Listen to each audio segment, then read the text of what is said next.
Hello, my dear audience. Today the point is prolonged APTT, its causes, and a short explanation behind the causes. And before going to the main point, we should go through the short explanation of intrinsic and extrinsic, the two pathway of coagulation cascade. As we know, the extrinsic pathway starts from the tissue thromboplastin, and from the tissue thromboplastin, the factor 7 is activated. Activated factor 7 activate the factor 10, and from the factor 10, a prothrombin complex is actually formed. And from prothrombin complex, the common pathway starts. On the other hand, the intrinsic pathway actually starts from the tissue high molecular weight kininogen, and from the high molecular kininogen, factor serially factor 12 activated, then factor 11 activated, then factor 9 and 10 activated. And from these factor 8 and 9, the factor 10 become activated. And from factor 10, prothrombin complex formed, and this is the prothrombin complex, that is the main point of common pathway. That means the intrinsic pathway and extrinsic pathway come to the point of prothrombin complex, and from the point of prothrombin complex, thrombin form, then fibrin form, fibrin become polymerized, that is clot form. Now, APTT prolonged, that means the problem with the intrinsic pathway.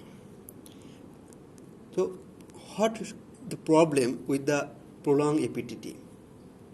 You should understand what is the problem, or what are the problem with the prolonged APTT. If any patient come to you with the prolonged APTT, you should understand that there may be one of the two problem. Number one problem, there may be factor deficiency, or number two, there is no factor deficiency but something wrong with the patient's plasma when there is some protein that act as an inhibitor that inhibit the normal level of coagulation factor in the intrinsic pathway.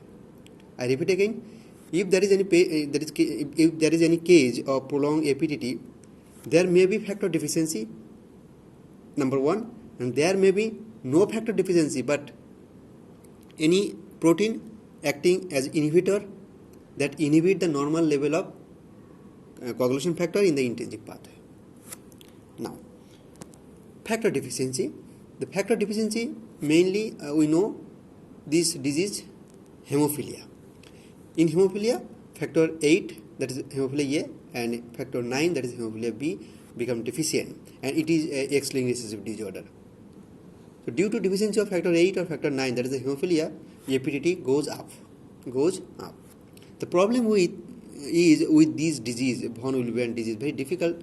It is very easy to understand but very difficult to memorize, very difficult to keep in your mind for a longer duration.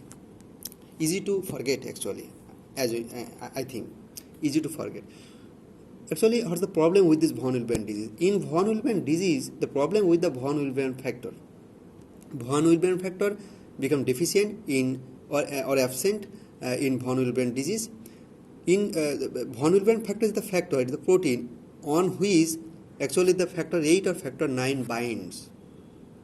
Okay, so if any patient suffer from von Willebrand disease, that means the patient's von Willebrand factor is deficient.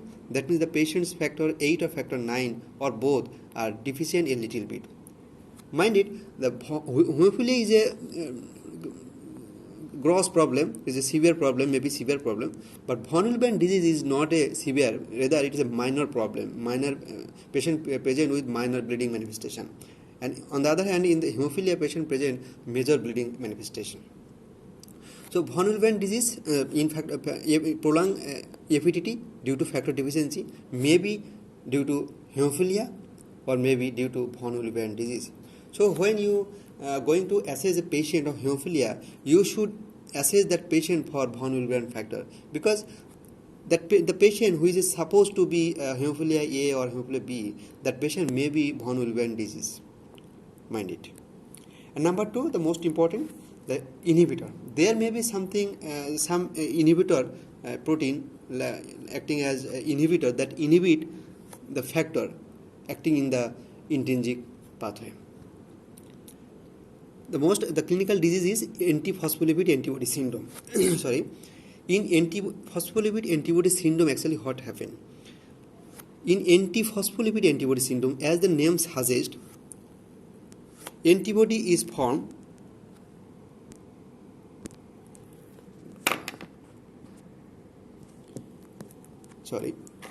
As the name suggests, antiphospholipid antibody syndrome, a antibody is formed against the phospholipid.